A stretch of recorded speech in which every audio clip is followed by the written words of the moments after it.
नमो अरिहन्ताणं नमो सिद्धाणं नमो आयर्याणं नमो उवज्जायाणं नमो लोये सव्यसाहूणम्।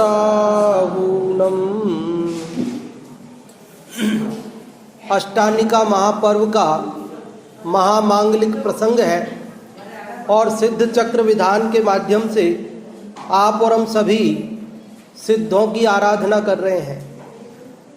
पिछले 5 दिवसों में अपन ने सिद्ध चक्र विधान के संबंध में कई सारी चर्चाएं कर ली है।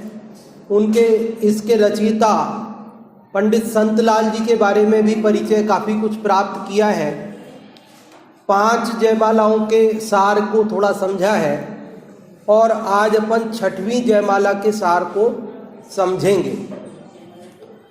ये सिद्ध चक्र विधान में 7वीं इस 6वीं जयमाला में 6वीं पूजन में कौन सा विधान है बताया था ना आपको, याद है किसी को? 6वीं में कौन सा है? कर्मदहन। इसके पहले चौथी पूजा में 64 रिद्धि विधान कर चुके हम, 5वीं में पाप दहन विधान कर चुके और 6वीं में अपन इसमें कर्म दहन विधान, कर्मों की 148 प्रकृतियों के नाश करके वे सिद्ध परमात्मा बने हैं, ये चर्चा हम कर चुके हैं। तो ये 148 प्रकृतियों का नाश किया है। तो मैं आपसे पूछता हूँ कि इन 148 प्रकृतियों में से कितनी पाप प्रकृतियां हैं और कितनी पुण्य प्रकृतियां हैं? क्या ये 148 सभी पाप प्रकृतियां हैं या सभी पुण्य प्रकृतियां हैं या दोनों शामिल है? है क्या? हाँ, घाती कर्म की सारी पाप रूप होती है और अघाती में पाप और पुण्य का भेद होता है। कहने का मतलब यह है कि इन 148 प्रकृतियों में पाप प्रकृतियां भी शामिल हैं और पुण्य प्रकृतियां भी शामिल हैं। मतलब यह निकला कि सिद्ध जो बनते हैं वे पाप और पुण्य दोनों का नाश करके बनते हैं। कैसे बनते हैं? बहुत भाई ऐसा सोचते हैं कि पाप का तो नाश करके मुक्ति जाते हैं, लेकिन पुण्य का नाश करके वो समझ में नहीं आता।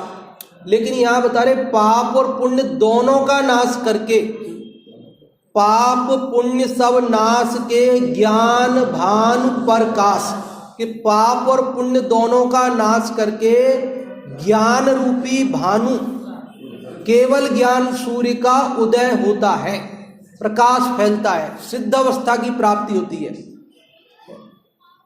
कई लोगों को ये लाइन समझ में नहीं आती, पाप पुण्य सब नाश के, तो समझ में नहीं आती। वो सोचते अशुद्ध छप गई है, तो तुरंत ही पेन से वो संशोधन कर देते हैं किताब के अंदर। क्या करते? पाप पुंज सब नाश के ज्ञान भान पर है। तो पाप पुण्य रचयिता ने, पूजनकार ने तो लिखा था पाप पुण्य, और बाद में कई पाठक गण, प्रकाशक गण, पूजन कराने वाले भाई उसको पाप पुण्य की बजाय पाप पुंज ऐसा बोलते हैं, क्योंकि उन्हें पाप और पुण्य दोनों का नाश करने पर सिद्ध अवस्था प्राप्त होगी, ये समझ में नहीं आता। इसलिए वे पाप पुंज कर देते हैं। पुंज मतलब समूह, वो समझते पाप समूह का नाश करके। लेकिन जब तक पुण्य प्रकृति बाकी है तब तक भी मुक्ति नहीं होती, सिद्ध अवस्था की प्राप्ति नहीं होती, पूर्ण निर्मल दशा की प्राप्ति नहीं होती। अरहंत दशा भी पूर्णता को प्राप्त नहीं है। पूर्णता को प्राप्त तो सिद्ध है। कौन है?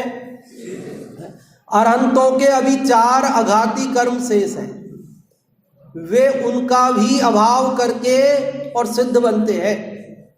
तो सिद्ध बनने के लिए 148 प्रकृतियों में पाप और पुण्य सभी प्रकृतियों का नाश किया जाता है। उनमें तीर्थंकर नाम कर्म नाम की प्रकृति भी है, मालूम है आपको? उसका भी नाश करते हैं सिद्ध परमात्मा। क्योंकि कई जीवों को ऐसा लगता है कि तीर्थंकर प्रकृति तो अच्छी है, वो तो बांधनी चाहिए, वो तो चाहिए, वो तो अच्छी है। लेकिन जिन जीवों को तीर्थंकर प्रकृति का भी मोह है, उन्हें मुक्ति नहीं होगी, क्योंकि श्रद्धा ही विपरीत है। क्योंकि तीर्थंकर प्रकृति भी बंध का कारण है, सिद्ध परमात्मा ने उसका भी नाश किया है।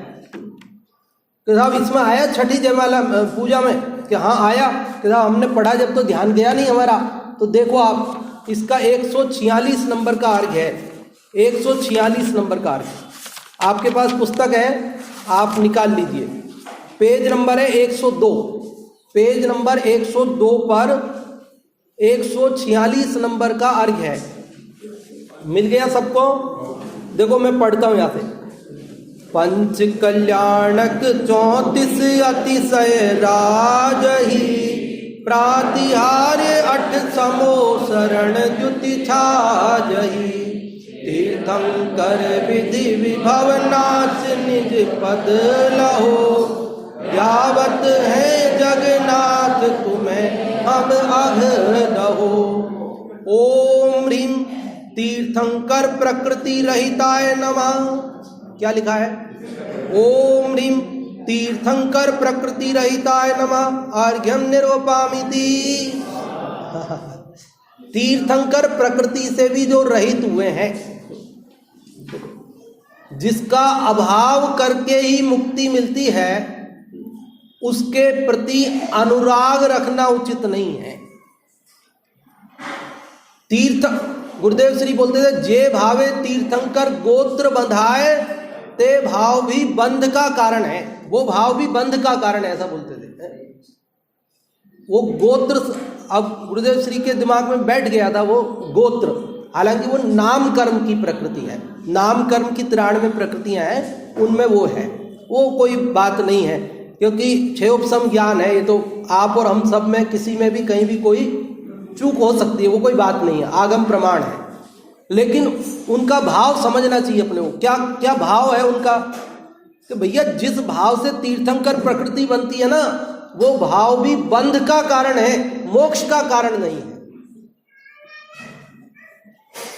श्याम जी सिंघवी साहब, जिस भाव से तीर्थंकर कर्म बनता है ना, नाम कर्म, वो भी बंध का कारण है। मतलब पाप पुण्य भाव सबसे पार। इसीलिए अपन बोलते हैं बार बार, अशुभ में जाना नहीं और शुभ में अटकना नहीं, शुभ में अटकना नहीं है। ये तीर्थंकर नाम कर्म जो शुभ उत्कृष्ट शुभ भाव है, इससे उत्कृष्ट शुभ भाव तो है नहीं कि जिस भाव से तीर्थंकर नाम कर्म नाम की प्रकृति बनती है। वो भाव भी जब बंध का कारण है, तो फिर हमारे लिए वो अटकने का कारण नहीं है। हमें तो शुद्ध में ही जाना है, वही हमारा लक्ष्य है, उसी से मुक्ति होनी है। लेकिन जब तक उसमें नहीं जा पाते हैं, तब तक अशुभ से बचने के लिए शुभ में रहते हैं। कई काम अपन मजबूरी में भी करते हैं। कोई कहता है अच्छा लग रहा है ना ये काम करके, तो कहते भैया हारिया ने आग पियो है, देसी भाषा में ऐसी कहावत है, हारिया ने आग पियो है। मजबूरी में काम कर रहे हैं तो हम कि हे सिद्ध परमात्मा, हम ये जो आपका गुणानुवाद कर रहे हैं ना, ये भी हम इसलिए कर रहे हैं कि हम अपने स्वरूप में रम नहीं पा रहे, इसलिए। बाकी हमारा तो उद्देश्य अपने स्वरूप में रमना है। जब तक स्वरूप में नहीं रम पाते हैं, तब तक हम आपकी आराधना करते हैं। और आपकी इसलिए करते हैं क्योंकि आप पूर्ण शुद्ध हो गए हो और मुझे आप जैसा बनना है, इसलिए वो मेरा लक्ष्य मुझे याद रहे, इसके लिए। नहीं तो किसी अन्य रागी द्वेषी की आराधना करता तो फिर मैं अपना लक्ष्य भी भूल जाता। फिर क्या होता, मैं अपना लक्ष्य भी भूल जाता। फिर मुझे वीतरागता प्रकट करनी है, ये बात ही मेरे चित्त से ओझल हो जाती। इसलिए मैं आपकी दो क्या कहा है इसके अंदर, पंच कल्याणक, जिस प्रकृति के उदय से पंच कल्याणक होते हैं, 34 अतिशय होते हैं, 10 जन्म के, 10 केवल ज्ञान के और 14 देवकृत, ये 34, और प्रातिहार्य 8, अष्ट प्रातिहार्य होते हैं। समोसरण की रचना होती है, द्युति, समोसरण द्युति छा जाई, समोसरण की शोभा सुशोभित होती है। तीर्थंकर विधि, विधि मतलब कर्म, विधि मतलब विधि के हर शब्द के अनेक अर्थ होते हैं, यहां पर विधि का अर्थ तीर्थंकर कर्म का विभव, जो वैभव है ना उसके उदय में प्राप्त हुआ ये वैभव, समोसरण आदि विभूति, इस सब का नाश करके निज पद लहो अपना स्वरूप प्राप्त किया। ध्यावत है जगन्नाथ तुम्हें हम अघ दहो, ध्यावत है हम ध्यान कर रहे हैं जगन्नाथ, संसार के स्वामी सिद्ध परमात्मा, संसार के स्वामी, ये सब व्यवहार ने के कथन है भैया, संसार के स्वामी नहीं हो तो संसार से पार हो गए फिर भी संसार उन्हें अपना स्वामी मानता है, वो अलग बात है। तुम्हें हम अघ दहो, तुम्हें हम ध्यान कर रहे हैं, क्यों? क्योंकि आपने अघ दहो, आपने अघ का दहन कर दिया। अघ होली का दहन करना है ये अघ दहन किया है आपने, अघ दहन, होली का दहन नहीं, अघ दहन किया है। क्या किया है आपने? क्या कहा बाबूजी, आपने क्या कहा? सुरेंद्र जी भाई साहब के बगल में बैठे हैं, मैं नाम तो भूल जाता हूँ। क्या क्या कहा आपने? अघ दहो मतलब, हाँ क्या, मैं समझ, दो एक अकेले ही बोलिए, हाँ क्या, पाप का दहन, हाँ यही तो सुनना था मेरे को। देखो अघ का अर्थ पाप होता है, ऐसा जगत में लोग समझते हैं, लेकिन अघ का अर्थ पाप नहीं होता। फिर क्या होता है? अघ का अर्थ होता है पाप और पुण्य दोनों। अघ का अर्थ क्या होता है? पाप होता है या पाप और पुण्य दोनों होता है?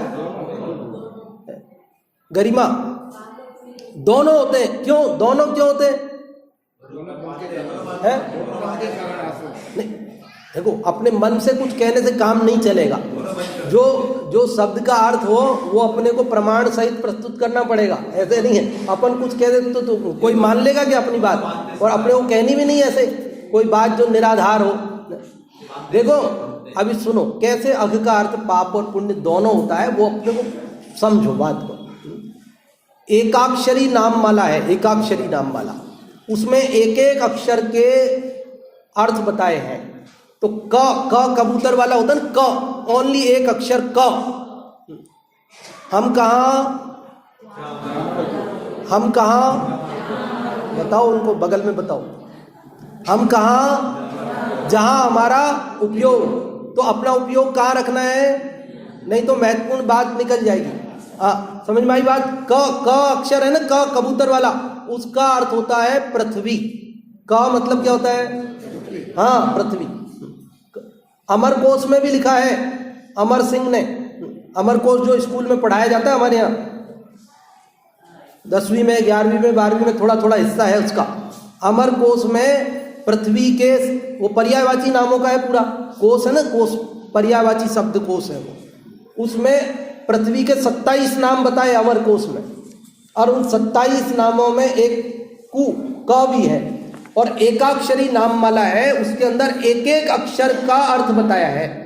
तो क का अर्थ होता है पृथ्वी, क मतलब पृथ्वी, और ख अकेला ख, ओनली ख अक्षर, उसका अर्थ होता है आकाश। ख का अर्थ क्या होता है? ये पंडित जी हमारे समझ में नहीं आई बात हमने तो सुनी नहीं ये बात। अरे कैसे नहीं सुनी आपने? देखो अभी बताता हूं आपको। पक्षी को क्या बोलते हो आप? खग। खग बोलते हो? खग क्यों बोलते हो?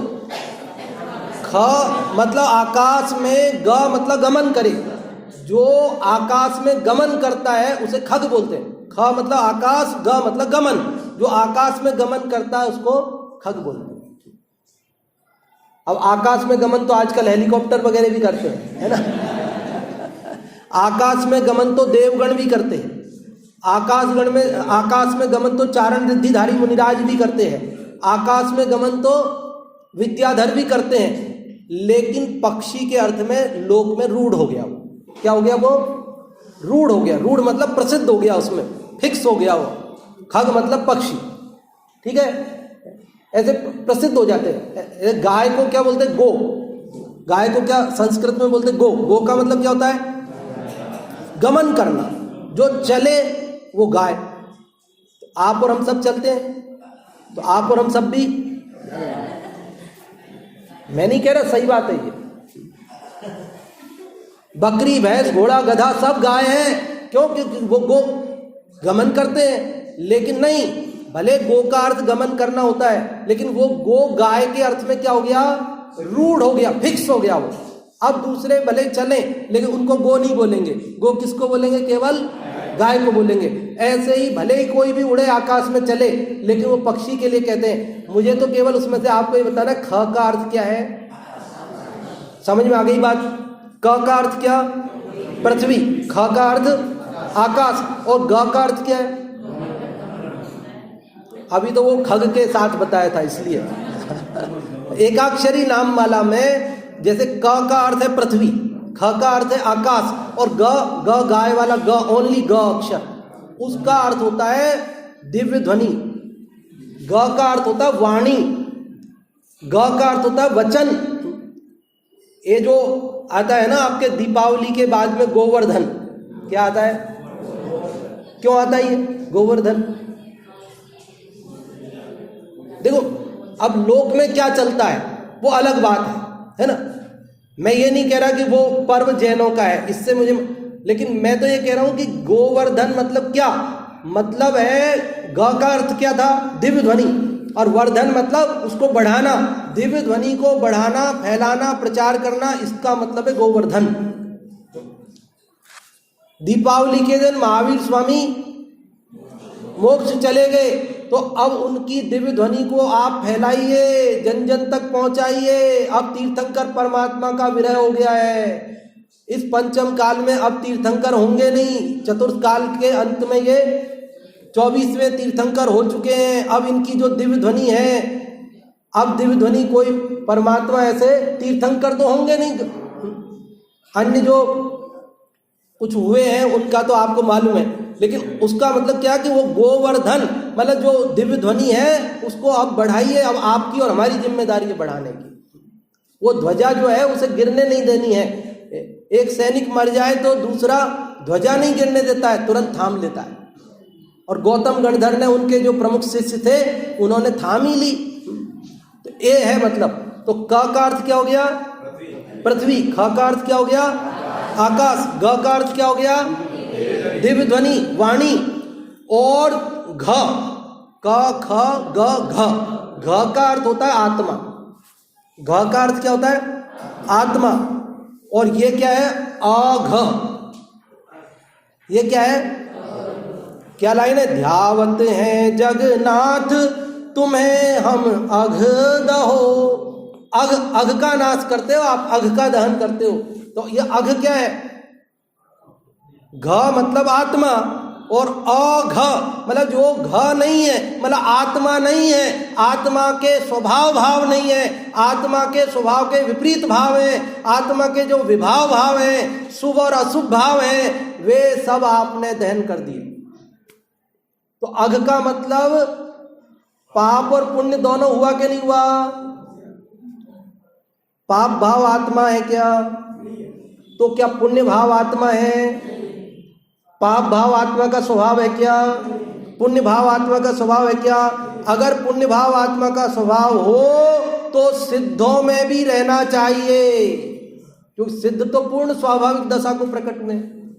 उनमें पाप और पुण्य दोनों नहीं है, दोनों का अभाव किया, क्योंकि दोनों कर्म है। पाप और पुण्य तो दोनों कर्म है, और उन दोनों का उन्होंने अभाव किया है। इसलिए अभी हम मन से तो नहीं कह रहे कुछ। अघ का अर्थ पाप होता है कि पाप और पुण्य दोनों होता है? हाँ बाबूजी साहब, अब बोलिए। मामा जी बोल देता हूँ मैं आपको। मामा जी हो ना आप, संदीप जी शास्त्री के, है ना? मामा जी हो तो मेरे भी मामा जी हो आप। है पाप, हाँ महावीर जी साहब कुरावड़ में करा रहे हैं कार्यक्रम मई में। हाँ, तो मेरे भी बहुत दिन से कुरावड़ जाने की इच्छा है, लेकिन अभी तक जा नहीं पाया हूँ।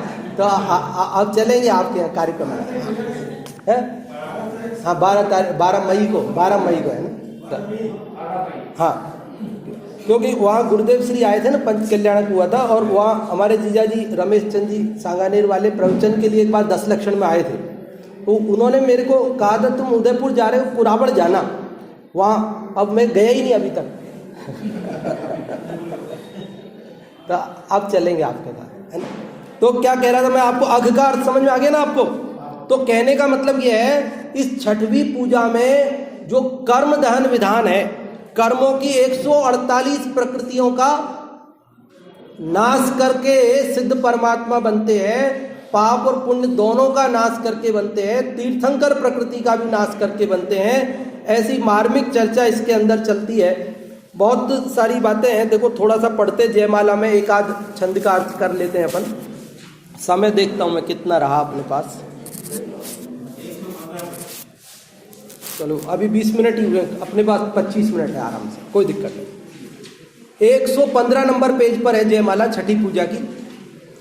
थावर शब्द विषय धरे त्रस थावर पर्याय, यो न होए तो तुम सुगुण हम किए विधि वर्णाय। क्या कह रहे हैं संतलाल कवि, क्या कह रहे हैं इसके अंदर? थावर शब्द विषय धरे। थावर है ना, कि एक शब्द के अनेक अर्थ होते हैं। थावर का अर्थ एक तो त्रस स्थावर जो जीवों के भेद बताए, और एक थावर मतलब होता है स्थूल। थावर का मतलब ये सूक्ष्म और स्थावर, सूक्ष्म और जंगम ऐसा बोलते हैं। तो थावर मतलब स्थूल भी होता है, स्थूल मतलब बड़ा मोटा। तो थावर शब्द विषय धरे, जो स्थूल शब्द हैं वो विषयों को धारण करते हैं। मतलब शब्द किसको कह सकते हैं? कौन से शब्द कह सकते हैं? जो स्थावर शब्द होते हैं वो स्थावर पदार्थों का, स्थूल पदार्थों का ही कथन कर पाते हैं। थावर शब्द विषय धरे, जो स्थूल शब्द हैं वो पदार्थों का कथन कर पाते हैं। त्रस थावर पर्याय, कैसे पदार्थों का? क्योंकि वो स्थूल है तो स्थूल पदार्थों का ही, तरस और स्थावर जो पर्याय हैं उनका ही कथन कर पाते हैं। आत्मा का स्वरूप तो शब्द कह सकते नहीं। आत्मा कैसा है? वो तो शब्दों के पार बात है। वो तो स्थावर और तरस पर्याय हैं, उनका वर्णन करते हैं। यो न होए तो तुम सुगुण, और यो मतलब यह क्या? तरस स्थावर पर्याय नहीं हो, नहीं है जिसके पास में, तो तुम्हारे सुगुणों का हम किह विधि वर्णाए, किस विधि से वर्णन करें? दोहे का अर्थ समझ में आया आपको? क्या कह रहे हैं वो? कि शब्द तो त्रस और स्थावर पर्यायों का वर्णन कर सकते हैं। किसका कर सकते हैं? और हे सिद्ध परमात्मा, आप ना त्रस हो ना स्थावर, तो हम आपके गुणों का वर्णन कैसे कर सकते हैं? समझ में आई के बाद? शब्दों से किसका वर्णन किया जा सकता है? जो या तो त्रस हो और या तो स्थावर हो। और हे सिद्ध परमात्मा, आप क्या हो? त्रस है कि स्थावर है? ना त्रस है ना स्थावर है, तो कहते हम आपके गुणों का वर्णन कैसे कर सकते हैं? राजू भाई, किसका वर्णन? अब आगे पढ़ते हैं, देखो। तिस पर जो कछु कहते हैं केवल भक्ति प्रमाण, बालक जल शशि बिंब को चहत ग्रहण निज पान। तिस पर जो कछु कहते हैं, तो आप कह नहीं सकते हो, तो फिर तिस पर मतलब ऐसा होने पर भी कि हम कह नहीं सकते, फिर भी जो कछु कहते हैं, थोड़ा बहुत हम उनके बारे में कहते हैं। केवल भक्ति प्रमाण, भक्ति के कारण से भक्ति हमको विवश कर रही कहने के लिए। सिद्धों के गुणों का वर्णन हम कर सकते हैं? बोले नहीं कर सकते। तो बोले फिर क्यों कर रहे हो? तो बोले हम भक्ति बस कुछ कह रहे हैं। भक्ति में अब क्या करें? भक्ति हमें मजबूर कर रही कहने के लिए। भक्तामर स्तोत्र में भी तो तीसरे छंद में यही बात लिखी। मानतुंग आचार्य ने क्या लिखा? बुद्ध्या विनापि विबुधार्चित पाद पीठ, स्तोतुम समुद्यत मतिर विगतस्त्रपोहम, बालम विहाय जल संस्थित मिंदु बिंब, मन्यकैच्छति जन सहसा ग्रहीतुम। वो जो बात वहां तीसरे छंद में कही है ना, वही बात यहाँ इस दूसरे दोहे में कही है। क्या बात कही है? वहां कही भैया हमारे अंदर बुद्धि नहीं है कि हम आपका गुण वर्णन कर सके, लेकिन फिर भी बोले हम कैसे, कि जैसे बालक पानी में चंद्रमा का प्रतिबिंब हो उसे पकड़ना चाहता, समझदार तो नहीं पकड़ना चाहता। समझदार को तो पता है पकड़ में ही नहीं आएगा, पकड़ने से क्या फायदा। आपके यहाँ बाल्टी रखी हो, छत पे पानी हो उसमें, और पूर्णिमा की चांद उसमें प्रतिबिंब पड़ रहा हो, बोलो आप पकड़ोगे उसको? नहीं पकड़ोगे। लेकिन आपके घर में 2 साल का बच्चा हो तो वो पकड़ेगा। क्यों पकड़ेगा? ऐसे ही यहाँ कह रहे कि हे सिद्ध परमात्मा, वैसे तो समझदार होता ना मैं, जब तो आपका गुण वर्णन करता ही नहीं, क्योंकि मुझे गुण वर्णन हो सकता नहीं। लेकिन मैं तो ना समझ हूं मतलब भक्ति में मैं आपके वर्णन करने के लिए तैयार हो गया हूं, लेकिन वर्णन हो सकता नहीं है। क्या करें? तिस पर जो कछु कहत है केवल भक्ति प्रमाण, बालक जल ससिरा बिंब को चैत ग्रहण निज पान। कि जिस प्रकार बालक जल शशि बिंब को, जल में पानी में शशि बिंब चंद्रमा का प्रतिबिंब, चंद्रमा की परछाई को चाहता है ग्रहण करना, निज पान अपने हाथों से। निज मतलब अपना, पान मतलब पानी, हाथ बोलते हैं ना अपन उसमें जलाभिषेक पाठ में, पावन मेरे पानी भये तुम चरणन परसते। याद आई लाइन? तो पान मतलब हाथ, पानी। तो मैं ये बालक जिस प्रकार पानी में चंद्रमा की परछाई को पकड़ना चाहता है, उसी प्रकार हे सिद्ध परमात्मा मैं आपका गुण वर्णन करना चाहता हूं। यद्यपि गुण वर्णन हो सकता है,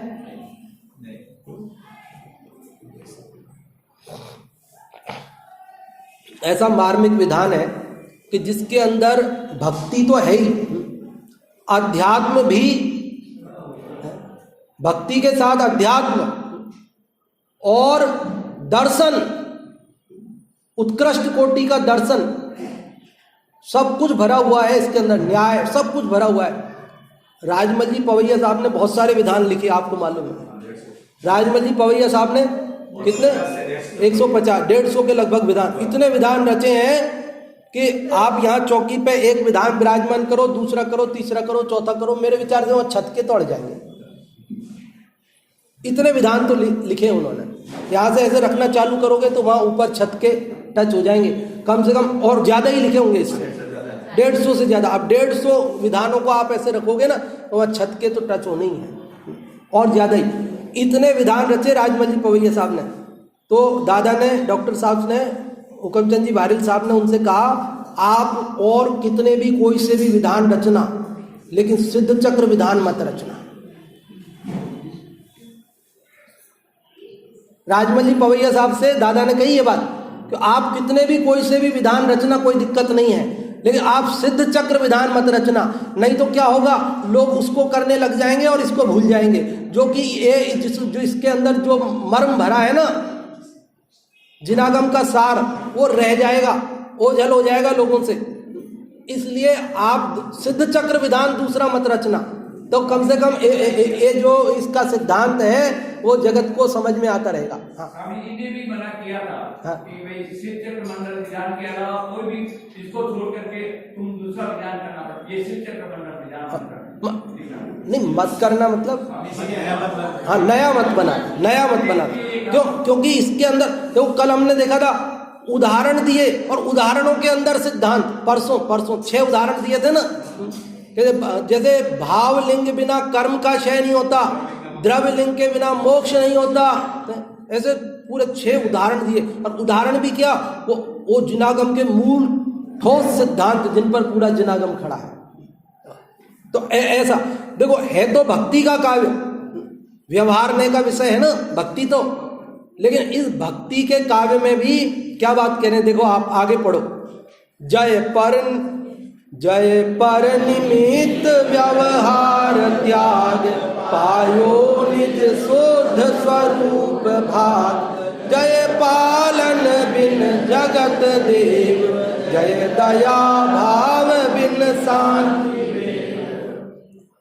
कह रहे जय पर निमित्त व्यवहार त्याग, कि हे सिद्ध परमात्मा आपकी जय हो, क्योंकि आपने पर निमित्तों को, व्यवहार को त्याग करके पायो, प्राप्त कर लिया निज शुद्ध स्वरूप, अपना अशुद्ध चैतन्य स्वरूप है, आत्म स्वरूप है, उसको आपने प्राप्त कर लिया। हे सिद्ध परमात्मा आपकी जय हो। क्यों? क्योंकि आपने पर निमित्तों को, व्यवहार को, सबको छोड़ करके अपने शुद्ध स्वरूप को प्राप्त कर लिया है। जय पालन बिन जगत देव, हे परमात्मा आप जगत का पालन नहीं करते, पालन बिन, फिर भी आप जगत के देव हो। आप और हम सिद्धों का गुणगान कर रहे हैं। सिद्ध हमारा क्या करने आते हैं? सिद्ध अपने को रोटी देने आते हैं। सिद्ध भूखे को भोजन और प्यासे को पानी देते हैं। सिद्ध क्या करते? देखो जगत में तो स्वार्थ के अनुसार व्यवहार चलता है। कोई हमारा कुछ करता है तो हम उसे याद करते हैं, लेकिन हे सिद्ध परमात्मा आप तो जगत का कुछ करते ही नहीं हो, फिर भी जगत आपको अपना स्वामी मानता है। जय पालन बिन जगत देव, जय दया भाव बिन शांति वे। और हे सिद्ध परमात्मा आपकी जय हो कि आप दया भाव बिन, आपके अंदर दया भाव नहीं है, और आप शांति स्वरूप हो। सिद्ध भगवान कैसे हैं? दयावान, दया के सागर, दयालु, परम कृपालु। कैसे हैं? निर्दयी लिखा है, सिद्धों के लिए निर्दयी लिखा है। निर्दयी, लोगों को लगता है अरे साहब निर्दयी है। दया भाव भी राग है। दया भाव क्या है? राग भाव है। और जिसके पास राग होता है, द्वेष अवश्य होता है, एक अकेला कभी नहीं रहता है, ये जोड़ा है। दया होगी, राग होगा तो द्वेष भी होगा ही होगा। तो भक्ति करने वालों पे तो दया करनी चाहिए कम से कम। भक्ति कर, आप हम 4-4 घंटे भूखे बैठ के यहाँ भक्ति कर रहे हैं, तो हमारे ऊपर तो दया करनी चाहिए भगवान। तो कोई हमको डिस्टर्ब करेगा फिर उस पर द्वेष भी आएगा। समझ में आई बात? यदि भक्तों पर दया आएगी तो जो भक्तों को परेशान करेगा उस पर गुस्सा भी आएगा। अगर भक्तों पर, जिन पर दया हो, उनको परेशान करने वालों पर गुस्सा नहीं आए तो फिर दया कैसी? एक तरफ हमसे कह रहे हमें आप पे दया है, और दूसरी तरफ हमें परेशान कर रहा है, उस पर भी दया आ रही, उस पर गुस्सा नहीं आ रहा, शांत बैठे हैं, तो हम कहेंगे हमें मार रहा है, हमें बचाओ ना। कि नहीं हमें आप पे दया है, तो दया है तो बचाओ ना। कि नहीं बचाते नहीं है, तो बचाते नहीं है तो फिर काय की दया है? समझ में आ गई बात? अगर दया होगी तो राग होगा तो द्वेष भी होगा, ये जोड़ा है, एक रह ही नहीं सकता है। इसलिए हे सिद्ध परमात्मा आपको किसी से द्वेष भी नहीं है और आपको किसी से राग भी नहीं है, दया नहीं है। समझ गए आप? हम भगवान को कहते हैं दयालु, ये व्यवहार नय से। व्यवहार नय में, भक्ति में ऐसा बोला जाता है। दया निधान, परम कृपालु, ये सब भक्ति में बोला जाता है। बोलना अलग बात है, लेकिन वैसा ही मान लेना एक गलत बात है। समझ गए? और आगे देखो बहुत सारी बातें हैं। पर सुख दुख कारण कुरीति टार, पर सुख दुख कारण शक्ति धार, पुनि पुनि नव नव नित जन्म रीत, बिन सर्वलोक व्यापी पुनीत। पर सुख दुख करण कुरीति टार, पर मतलब दूसरों को सुखी और दुखी करने की जो कुरीति है उसको आपने टाल दिया, नष्ट कर दिया। दूसरों को, किसी को सुखी करना, किसी को दुखी करना, ये अच्छी बात नहीं है। किसी को सुखी करना, किसी को दुखी करना, ये क्या है? अच्छी बात है कि बुरी बात है? अरे भाई बुरी बात है, समझना बात को कि पंडित जी ये आप पता नहीं कैसी बातें करते हो, हमारे कुछ समझ में नहीं आती है। किसी को दुखी करना तो बुरी बात है, लेकिन सुखी करना कहाँ बुरी बात है? दूसरों को दुखी करना ये तो कुरीति है, लेकिन सुखी करना ये काहे की कुरीति है? ये तो अच्छी रीति है, हमको तो ऐसा लगता है। बोलो, है दूसरों को सुखी करना अच्छी रीति? प्रैक्टिकल बताओ ना, प्रैक्टिकल बताओ, ऐसे तो शब्दों में समझ में नहीं आएगी बात है। देखो, आप अपने बेटे से कहते हो जल्दी उठ, मंदिर जा, विधान में बैठ। अब वो कहता है कि पापा परेशान मत करो मेरे को। हम कह रहे बेटा तेरे हित की बात कह रहे हैं, हम तो तेरे फायदे की बात कह रहे हैं बेटा।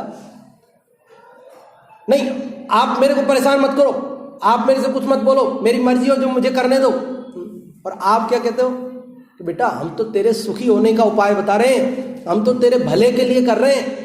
फिर उसको लगता है भला, आप तो भला करना चाह रहे हो, लेकिन वो भला मानता है, वो तो बुरा मानता है। और एक स्थिति ऐसी आ जाती है, वो ये कहता है कि आज मैं जाने वाला था, कई दिनों से सोच रहा था, लेकिन अब आज आपने कह दिया ना, आज नहीं जाऊंगा। हाँ, और दिन तो मेरा जाने का विचार नहीं था, लेकिन आज मैंने सोचा था कि आज तो मैं जाऊंगा। पापा जी कई बार कह चुके, तो आज तो मैं जाऊंगा, ऐसा मैंने सुबह से ही सोच रखा था। लेकिन आपने सुबह सुबह वापस कह के मेरा मूड खराब कर दिया, अब मैं आज भी नहीं जाऊंगा। बोलो, होता है कि नहीं होता ऐसा? माता सोचती है मैं बच्चे का हित कर रही हूं, और बच्चा परेशान, उसकी आंखों में काजल डाले तो, अरे छोटे बच्चे होते हैं ना, कपड़े पहनना नहीं चाहते, माँ कपड़े पहनाती है, उसको बुरा लगता है, बाद में तो आदत पड़ जाती है, वो अलग बात है। समझ में आ गई बात? तो एक भैया दूसरे के उसमें, हम लोग में व्यवहार में ये सब करना हमारा गृहस्थ है, हमारा एक अपने बच्चों को संस्कारित करना, ये सब हमारी ड्यूटी है, उसका निषेध नहीं है। लेकिन ये दूसरों को सुखी दुखी बनाना, ये रीति ही खोटी है। इसलिए सिद्ध परमात्मा आपने लोगों को सुखी दुखी बनाने की इच्छा ही छोड़ दी है। क्या लिखा? पर सुख दुख कारण कुरीति टार, पर सुख दुख कारण शक्ति। अच्छा, आपको आप में ताकत नहीं होगी, इसलिए आप नहीं करते हो सुखी दुखी। तो कहते पर सुख दुख कारण शक्ति धार। अरे अनंत शक्ति पड़ी है, दूसरों को सुखी दुखी करने की ताकत तो पड़ी है, पर करते नहीं हो। सुखी दुखी करने की ताकत पड़ी है, मतलब सुखी दुखी करना ही नहीं है उनको। ये व्यवहार में से कहने में आता है कि सुखी दुखी करने की ताकत पड़ी है, वो तो अनंत बल से अपने अनंत आनंद का भोग करते हैं, लेकिन ताकत की कोई कमी नहीं है। ऐसा नहीं कमजोर है इसलिए माफ कर दिया, ऐसा नहीं है। और क्या? पुनि पुनि नव नव नित जन्म रीत, पुनः पुनः बार बार, नव नव मतलब नए नए, नित्य जन्म धारण करना, ये रीत भी उन्होंने क्या कर दिया? बिन, उससे रहित हो गए। बार बार जन्म धारण करना, अवतार लेना, ये सब उन्होंने छोड़ दिया। फिर भी सर्वलोक व्यापी पुनीत, फिर भी पूरे लोक में व्यापते रहते हैं। कैसे? ज्ञान से। उनका ज्ञान सर्वलोक में व्याप्त है। प्रवचन सार जी में है तम्हाहु आदा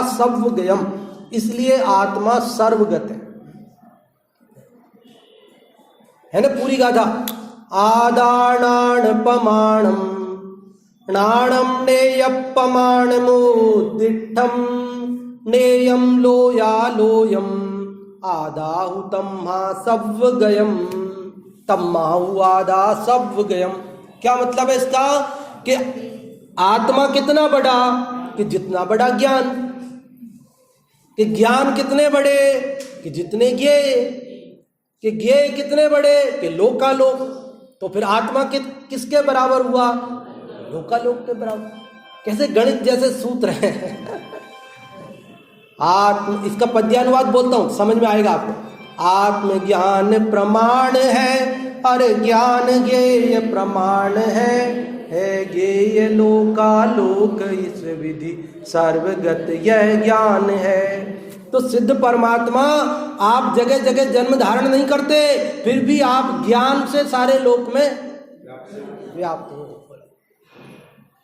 ये भक्ति के साथ साथ सिद्धांत के गहरे मर्म छुपे पड़े। इसका आप सबसे ये हमारा निवेदन है, ये पुस्तक आप बाद में सिद्ध चक्र विधान हो जाए अष्टानी का, उसके बाद इसको आप घर ले जाना है थोड़े दिन के लिए, दे देना परमिशन ले जाने की मंत्री जी। गंगावती साहब आप लोग जो भी मैनेजमेंट में हो परमिशन दे देना कि जिसको चाहिए ले जाओ घर पे, और वहां आप पढ़ना, एक एक पेज पढ़ना, एक एक पेज, एक एक दुआ पढ़ना। कोई भी ले जा सकते, तो राजू भाई कह रहे कोई भी ले जा सकते। हाँ ले जाओ, रख जाओ, वापस रख जाओ। फिर बाद में आपके घर पे जिनवाणी ज्यादा हो जाए, फिर बाद में आपको हटानी पड़ती है, इसलिए आपको खरीदने की जरूरत नहीं, ले जाओ वापस ला के रख जाओ, स्वाध्याय करके वापस ले।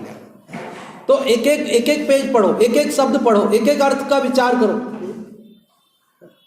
घड़ी घड़ी पल पल छिन छिन निस दिन प्रभु जी का सुमिरन, ऐसा भजन आता है ना।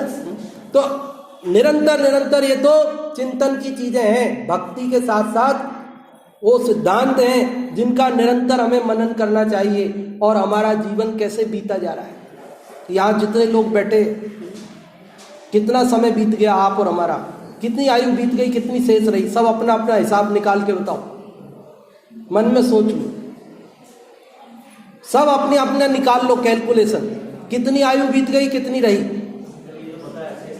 है?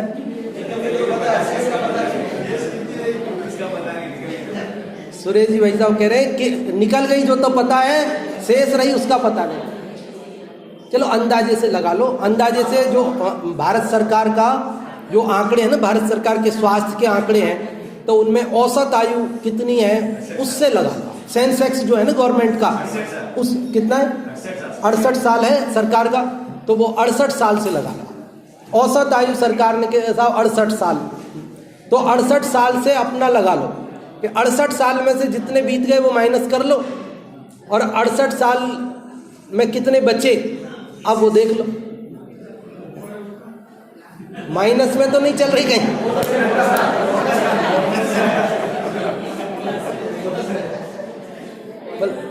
50% लोगों की तो माइनस में चल रही है, बोनस खा रहे हैं, बोनस पेंशन मिल रही, पेंशन है। सरकार 60 पे रिटायर कर देती है, वो कहती कोई काम के नहीं हो भैया, जाओ अब। भैया ये समय बीता जा रहा है। भव्य प्रमोद में एक बहुत सुंदर दृष्टांत आता है, वो बता करके बात पूरी करते हैं। भव्य प्रमोद में एक दृष्टांत आता है, मक्खन लाल जी कवि ने लिखा। एक राजा था, उसके यहाँ एक स्वामी भक्त नौकर था। वो नौकर होली दिवाली मांगते ही है ना इनाम, लेकिन राजा बड़ा कंजूस था, कभी कुछ दिया ही नहीं उसको। होली दिवाली इनाम मांगता तो भी देता ही नहीं, लेकिन वो तो स्वामी भक्त था कि भाई मुझे तो मेरे स्वामी की सेवा करनी है, इनाम दे या नहीं दे वो मालिक की मर्जी। वो तो सेवा किए जाता था। लेकिन जीवन के उत्तरार्ध में सबको ही अकल आती है, जब प्रौढ़ अवस्था आती है ना, तब अब राजा की भी जब उम्र बढ़ी तो उसको समझ में आई कि अरे मैं भी कैसा कंजूस हूँ, ये हमारा स्वामी भक्त नौकर बचपन से सेवा करता है और एक कभी तीज त्योहार पे कुछ मांगता है, हम कुछ देते नहीं है, कैसे कंजूस है, कमी भी नहीं हमारे पास, हमें इसको इनाम देनी चाहिए। तो उन्होंने बुलाया उस नौकर को, इधर आ, हमने सोचा है तुमको हम इनाम देंगे, आज तक हमने तुमको कोई इनाम नहीं दी, अब हमने सोचा है तुमको इनाम देंगे। मालिक नेकी और पूछ पूछ, आपको इनाम देना है तो दे दीजिए, मैंने तो कई बार आपसे मांगा भी था लेकिन आपने नहीं दिया, कोई बात नहीं, दे रहा है दुरुस्त है, आज आपकी इच्छा हो गई तो कोई बात नहीं।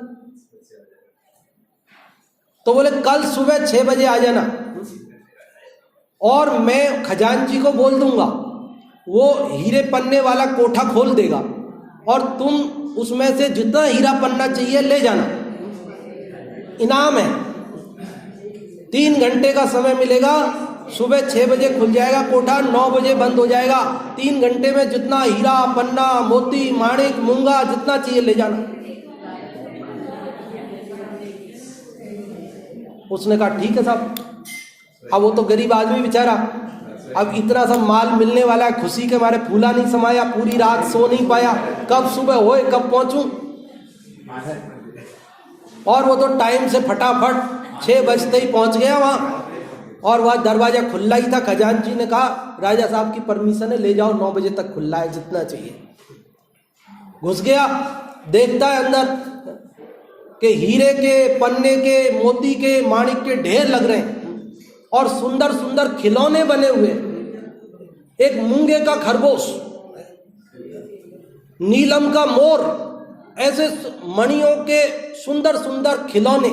अब वो देख रहा है इतना जोरदार खिलौना मैंने तो कभी जीवन में प्लास्टिक का भी नहीं लिया, और ये तो हीरे के एक एक ही करोड़ों का होगा। ये देखूं वो देखूं, देखता रहा, ले जाऊंगा।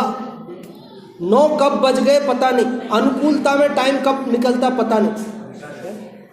14 घंटे की रात, सर्दियों में नींद में कब बीत गई पता नहीं पड़ता, और जिस रात सिर दर्द हो, पेट दर्द हो तो सुबह होना भारी हो जाए, 1 घंटा नहीं निकले, तो ऐसे सुख में तो समय बीत जाता है। 9 कब बज गए, और खजांची ने कहा निकलो बाहर।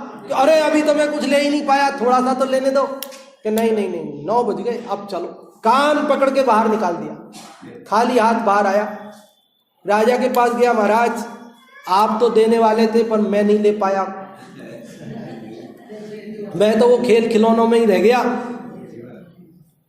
तो बोले कोई बात नहीं, मैं दूसरे खजांची को कह देता हूं, वो तुम्हारे लिए सोने का कोठा खोल देगा, तुम सोना ले जाना, 3 घंटे का टाइम उसमें भी मिलेगा। 9 बजे है, 12 बजे बंद हो जाएगा, जाओ। गया, खजांची ने कहा ले जाओ, जितना चाहिए सोना ले जाओ। अब वो देखता क्या है वहां पर, कि उसके अंदर तो सोने के भंडार भरे हैं, सोने की मूर्तियां नाना भाव भंगिमाओं में, स्त्रियों की, नर्तकियों की सुंदर सुंदर मूर्तियां बनी पड़ी है। अब उन्हें देखने में लगा, और कब 12 बजे पता नहीं चला, और कान पकड़ के वहां से भी, है ना। अब पूरा विस्तार आप समझ लेना, ठीक है। फिर वापस पहुंचा, राजा साहब ने कहा कि ठीक है अब चांदी का कोठा खुलता है। वहां पहुंचा, अब चांदी के कोठे में घुसता तो गेट पे एक झूमर लटक रहा था। झूमर यहाँ नहीं है अपने मंदिर में, मंदिरों में लगे रहते हैं फिरोजाबाद के कांच के झूमर, ऐसा एक सुंदर झूमर वहां लटका हुआ था गेट पर। तो वो झूमर बहुत बड़ा, विशाल, बहुत सुंदर था। कहाँ से लड़ियां किधर जुड़ रही कुछ खबर नहीं पड़ रही। तो उन्हें देखने लगा, अरे यार झूमर जबरदस्त है, समझ में नहीं आ रहा कौन सी लड़ी किधर से किधर जोड़ी है, जरा हाथ लगा के तो देखूं। और ऐसा उसने हाथ लगाया तो पूरा झूमर धम से जमीन पर गिर गया और बिखर गया, सारी लड़ियां बिखर गई उसकी। तो जो चौकीदार था ना, उसने कहा पहले ये झूमर जैसा था ना वैसा लगा दे, उसके बाद अंदर घुसेगा। बेचारा लड़ियों को जोड़ने लगा, इधर से जोड़े तो इधर से निकल जाए, इधर से जोड़े तो इधर से निकल जाए। आखिरकार कब 3 बजे पता ही नहीं चला, और बाहर की बाहरी राजा साहब के पास पहुंचा कि राजा साहब मैं ही कर्महीन हूं, कि बोले कोई बात नहीं, एक मौका और देते, लास्ट, जाओ तांबे का कोठा खुलेगा तुम्हारे लिए, तांबा पीतल लेके जाओ जितना चाहिए। 6 बजे तक, शाम तक खुला है। पहुंचा वहां पर, पहुंचते ही देखता क्या है अंदर कि तांबे पीतल के भंडारों में तांबे की एक क्या बोलते डाइनिंग टेबल, और तांबे की पीतल की थालियों में, कटोरियों में 56 व्यंजन सजे हुए थे। उसने सोचा सुबह से मैं कुछ खाया तो ही नहीं है, भूखा हूं, तो ऐसे करता हूं पहले थोड़ा सा खा लेता हूं फिर जाता हूं लेकर के।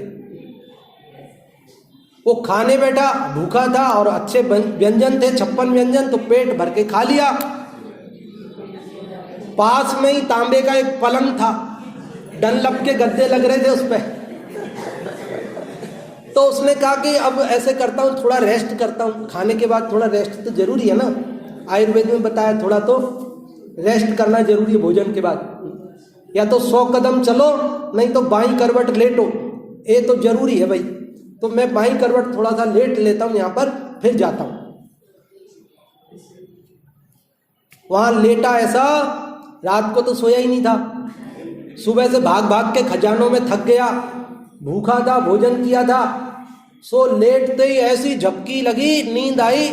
शाम को 6 कब बजे, चौकीदार ने आवाज लगाई, चलो चलो 6 बज गए चलो। वो तो नींद में सुने क्या, उसने सोचा मर गए। 4 आदमियों को बुलाया, कंधे पे उठाया, समझ गए आप बात को। ये किसकी दशा है, कौन है वो नौकर? स्वामी भक्त नौकर। हमें जो इस शरीर की सेवा करते हैं, इसको स्वामी मान रखा है, इस रुपए पैसे को स्वामी मान रखा है, इस परिवार और दुकान को स्वामी मान रखा है, इसके स्वामी भक्त हैं। ये कुछ नहीं देते हमको, फिर भी लगे। परिवार हमें कुछ नहीं देता, बच्चे हमें गालियां देते, क्या किया पापा जी आपने हमारे लिए? कुछ भी तो नहीं किया कि पढ़ाए, वो आपकी ड्यूटी थी कि हमने मकान बनाया। क्या मकान बनाया? अटैच लेट बात तो बनाया ही नहीं है, ये तो हमको तोड़ के बनाना पड़ेगा, ये तो हमको तोड़ के बनाना पड़ेगा, आपने सही से बनाया ही नहीं है। वो सब आपको, हमारी शादी ढंग से नहीं किया आपने, खर्चा नहीं किया, सब वीडियोग्राफर अच्छा नहीं किया आपने, हमारा एल्बम अच्छा नहीं बनवाया, बैंड बढ़िया नहीं बुलाया, ये सब आपको उल्हाना देने वाले हैं। फिर भी हम निस्वार्थ भाव से इनकी स्वामी भक्ति करने लगे हैं और जीवन बीता जा रहा है। बचपन खेल में, जवानी राग रंग में, और प्रौढ़ अवस्था में गोरख धंधा कि ये लड़ी जोड़ते हैं तो वो निकल जाती है। आज इस बच्चे का एडमिशन कराने जाना है, आज इसकी फीस भरना है, आज इसको, आज नल का बिल आ गया, आज बिजली का बिल ज्यादा आ गया, आज वो इनकम टैक्स का नोटिस आ गया। उन्हीं में उलझनों में प्रौढ़ अवस्था पूरी हो जाती है और वृद्धावस्था में खा पी के सो रहते हैं। और फिर 4 आदमी हमें, भैया ऐसे हमारा जीवन नहीं जाना चाहिए, हमारे 4 पन व्यर्थ हो रहे हैं हम। तो हमें क्या करना? ये सिद्धों की आराधना, और सिद्धों जैसा ही मैं हूं ऐसा अपने निज आत्मा की साधना पूर्वक ये समय हमारा व्यतीत हो। इस मंगल भावना से अभी की बात